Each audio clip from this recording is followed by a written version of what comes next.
Os milagres da sua mente. Como atrair a riqueza.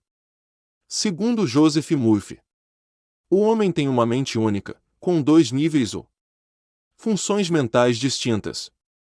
Cada nível é caracterizado pelos seus fenômenos próprios, que lhes são intrínsecos, podendo cada um agir de forma independente ou sincronizada.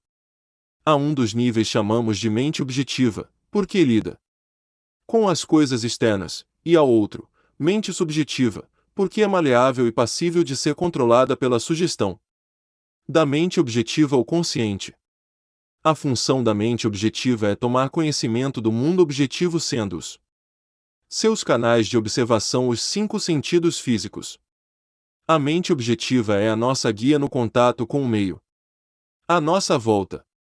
Através dos cinco sentidos, adquirimos conhecimento. A mente objetiva aprende pela observação, experiência e educação. A principal função da mente consciente é a do raciocínio. Se olharmos para Los Angeles e observarmos os seus parques, edifícios, a sua bela estrutura, os magníficos jardins floridos, etc., chegamos à conclusão de que é uma cidade bastante agradável.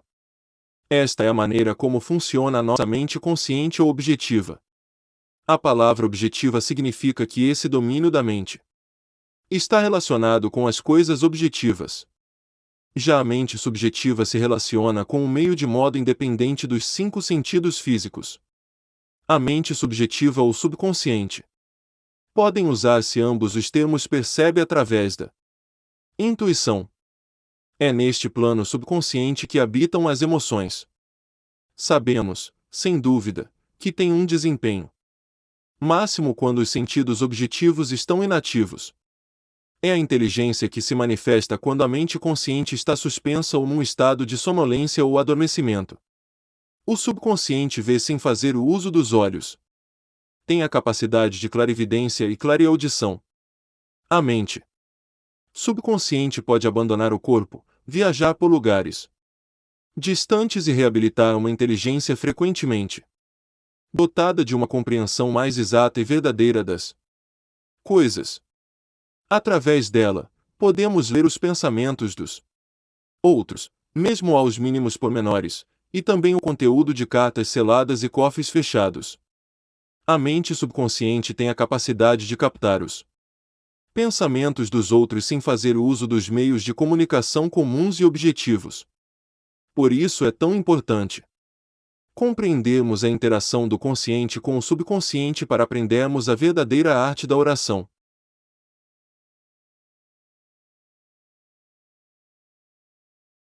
Existem vários termos para descrever tanto a mente objetiva como a subjetiva, tais como mente consciente, mente subconsciente, mente desperta e mente adormecida, eu superficial e eu profundo, mente voluntária e mente involuntária, masculino e feminino, entre outros. Lembre-se, no entanto, de que existe apenas uma mente com dois níveis ou funções. A mente subjetiva é sempre passível de sugestão, é controlada pela sugestão. Devemos reconhecer que a mente subconsciente aceita todas as sugestões, não discute conosco, apenas cumpre os nossos desejos. Tudo o que nos acontece é baseado em pensamentos que foram gravados na nossa mente subconsciente através das nossas crenças. A mente subconsciente aceita as nossas crenças e convicções. É como a terra, que aceita qualquer semente que nela é depositada, seja boa ou má.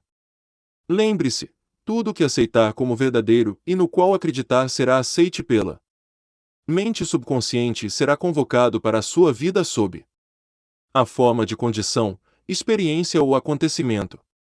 As ideias são transmitidas ao subconsciente através do sentimento. Vejamos este exemplo. A mente consciente é como navegador ou o homem na ponte de comando de um navio. Ele comanda o navio e dá ordens aos homens que trabalham na casa das máquinas, onde se encontram as caldeiras, os instrumentos, os aparelhos medidores, etc. Os trabalhadores na casa das máquinas não sabem para onde vão, apenas seguem ordens. Se o comandante se enganasse a utilizar a bússola, o sextante ou outro instrumento de navegação, os homens na casa das máquinas receberiam instruções erradas e poderiam levar o navio a embater contra as rochas. Estes últimos obedecem ao comandante porque ele é o diretor. Não discutem com capitão, simplesmente executam as suas ordens. O capitão é o comandante do navio e as suas ordens são cumpridas. Do mesmo modo, a mente consciente é o capitão, o comandante do navio. O corpo e todas as circunstâncias representam o navio. A sua mente subconsciente acata as ordens que você lhe transmite com base nas suas crenças e sugestões aceites como verdadeiras. Outro exemplo simples é este: se estou constantemente a dizer a toda a gente que não gosto de cogumelos, dia, quando me servirem cogumelos e eu tiver de comê-los, vou apanhar uma indigestão, visto que o meu subconsciente vai pensar: o chefe não gosta de cogumelos. Este exemplo talvez lhe pareça divertido, no entanto, ilustra bem a relação entre a mente consciente e a subconsciente. Quando uma mulher diz: se eu tomar café à noite, às 3 da manhã ainda estou acordada, sempre que ela beber uma chávena de café, a sua mente subconsciente vai dar-lhe uma cotovelada, como se dissesse: a chefe quer que te mantenhas desperta esta noite. Nas alegorias antigas, o coração era conhecido como a mente subconsciente. Os egípcios sabiam que o coração correspondia ao subconsciente, mas não o chamavam por esse nome. Os caldeus e os babilônios davam-lhe diferentes nomes. Se eu gravar algo na minha mente subconsciente, ela expressará o que nela gravei. Qualquer ideia que seja sentida como verdadeira ou investida de emoção será aceite pelo subconsciente. O direito de ser rico. Tem todo o direito de ser rico. Está aqui para ter uma vida de plenitude e abundância, para ser livre, para irradiar felicidade. Portanto, deveria ter todo o dinheiro necessário para conseguir viver de um modo pleno, alegre e próspero. Não existe virtude na pobreza, ela é uma doença mental que deve ser abolida da face da terra. Você veio ao mundo para crescer, para despontar e se expandir espiritual, mental e materialmente. Tem, por isso, o direito inalienável de se desenvolver e expressar em todos esses domínios, e de se rodear de beleza e luxo. Por que contentar-se com o suficiente para se ir mantendo, quando pode usufruir das riquezas do infinito? Neste livro, aprenderá a familiarizar-se com o dinheiro, e verá que vai sempre ter-lo de sobra. O seu desejo de ser rico é um desejo de ter uma vida esplêndida, mais preenchida e feliz. É um apelo cósmico. Um impulso genuinamente bom. Comece por olhar para a verdadeira essência do dinheiro, que é ser um símbolo de troca. Para si, significa libertar-se do desejo de algo, significa beleza, luxo, abundância e requinte. Enquanto lê este capítulo, talvez esteja a dizer para si próprio: realmente, preciso de mais dinheiro. Merecia um salário melhor. Acredito que a maior parte das pessoas não é devidamente recompensada. Uma das razões da falta de dinheiro é a própria atitude condenatória das pessoas em relação ao mesmo, por vezes de forma aberta, outras vezes de forma silenciosa. Referem-se ao dinheiro como sendo algo sujo, o vil metal, ou acreditam mesmo que o amor ao dinheiro é a raiz de todo o mal, etc. Outra razão por que não enriquecem tem que ver com a crença de que existe uma certa virtude na pobreza. Este padrão subconsciente poderá estar relacionado com a educação recebida na primeira infância, com a superstição ou com uma interpretação errada das Escrituras. Não existe virtude na pobreza. É uma anomalia. Como qualquer outro distúrbio mental. Se adoecesse fisicamente, pensaria imediatamente que havia algo de errado consigo e procuraria ajuda ou tomaria medidas para combater a doença. De igual modo, se o dinheiro não entra de maneira constante na sua vida, há algo de radicalmente errado consigo. O dinheiro é apenas um símbolo, tem assumido várias formas enquanto meio de troca ao longo dos séculos, miçangas e bugigangas de todo tipo. Nos primórdios das trocas comerciais, a riqueza de um homem era determinada pelo número de ovelhas e bois que possuía. É muito mais cômodo assinar um cheque do que andar com o rebanho de ovelhas atrás para pagar as contas. Deus não quer que passemos fome ou que vivamos numa espelunca. Deus quer que sejamos felizes, prósperos e bem-sucedidos, pois Ele é sempre bem-sucedido em todos os seus empreendimentos, quer seja fazer uma estrela ou um universo. Talvez o leitor sonhe em dar a volta ao mundo, quem sabe estudar bela artes no estrangeiro, ir para a faculdade ou financiar os estudos superiores dos seus filhos. Certamente quererá criá-los num ambiente encantador, no qual possam aprender a apreciar a beleza, a ordem, a simetria e a proporção. Todos nós nascemos para ter êxito, para vencermos, para superarmos as dificuldades e desenvolvermos plenamente todas as nossas capacidades. Se vive com carências financeiras, faça algo para alterar isso. Livre-se de todas as crenças supersticiosas em relação ao dinheiro. Jamais o considere algo maligno ou sujo, pois isso só fará com que este fuja de si. Lembre-se, acabamos sempre por perder aquilo que condenamos. Imagine, por exemplo, que encontra ouro, prata, chumbo, cobre ou ferro no chão. Consideraria estes metais malignos. Deus declarou que todas as coisas são boas. A maldade provém da compreensão obscurecida do homem, da sua falta de clarividência, de uma interpretação distorcida da vida e do uso inapropriado do poder divino. Ó urânio, o chumbo ou qualquer outro metal encontrado poderiam ser utilizados como meio de troca. Como é óbvio, quando usamos, por exemplo, notas de dinheiro ou cheques, o pedaço de papel de que são feitos não é maléfico.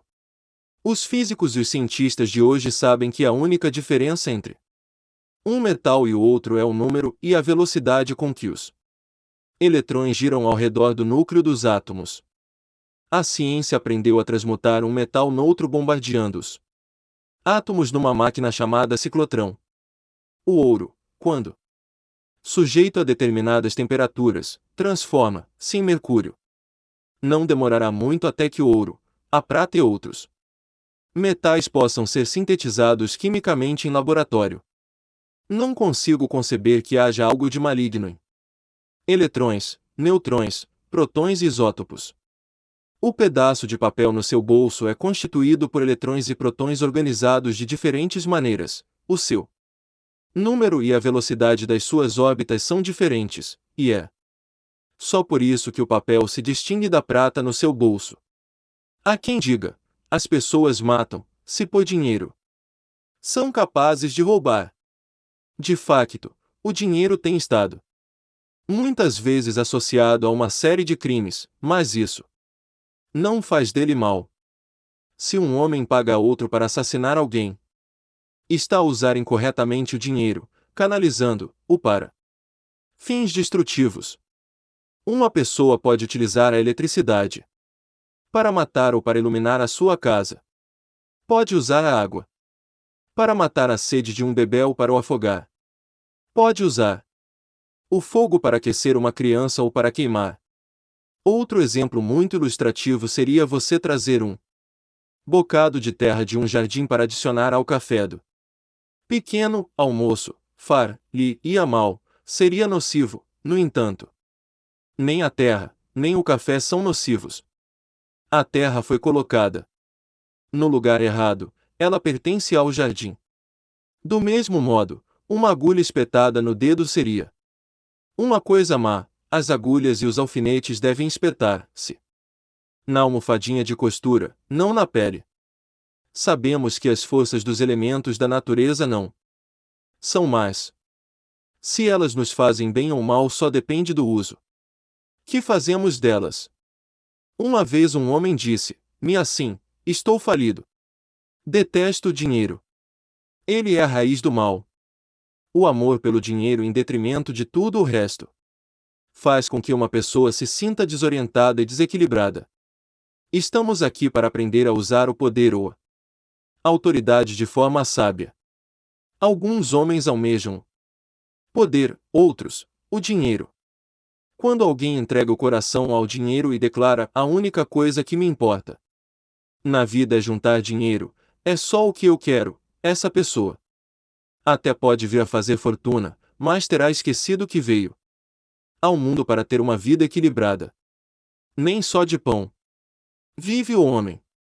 Asterisco. Se você pertence, por exemplo, a uma igreja ou a um grupo religioso e se torna fanático pela sua fé a ponto de se afastar dos amigos, do resto da sociedade e das atividades sociais que lhe dão prazer, não demorará a sentir-se desequilibrado, reprimido e frustrado. A natureza exige equilíbrio.